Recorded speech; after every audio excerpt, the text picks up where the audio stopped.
अमरीश, इसके अलावा और कौन से देश हैं जिनके साथ एफटीए इस साल ऑपरेशनल हो सकता है?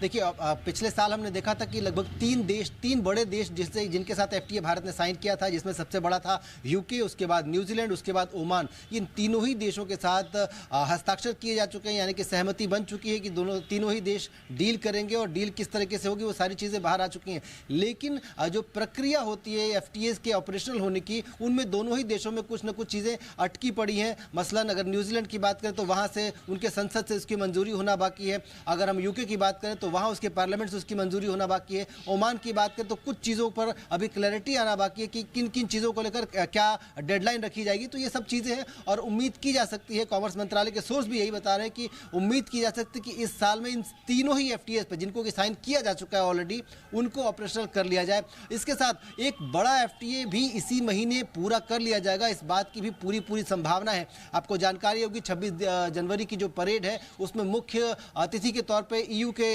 तमाम अधिकारी, तमाम जो रिप्रेजेंटेटिव्स हैं उनको बुलाया गया है और उम्मीद की जा रही है कि 26 जनवरी के बाद 27 जनवरी को प्रधानमंत्री के साथ इन सभी बड़े अधिकारियों की बैठक होगी और उस बैठक में जो ईयू एफटीए है उससे जो जुड़ी चीज़ें हैं उन पर डिस्कशन होगा। और उम्मीद ये भी की जा रही है कि उसी दिन अगर सब कुछ सहमति बन जाती है तो ये घोषणा भी कर दी जाएगी कि भारत और यूरोपियन यूनियन के बीच एफटीए को लेकर सहमति बन गई है और उस पर एक औपचारिक हस्ताक्षर भी शायद हो जाए। जी, बहुत शुक्रिया करेंगे अमरीश आपका इस पूरी खबर पर हमारे साथ जुड़ने के लिए।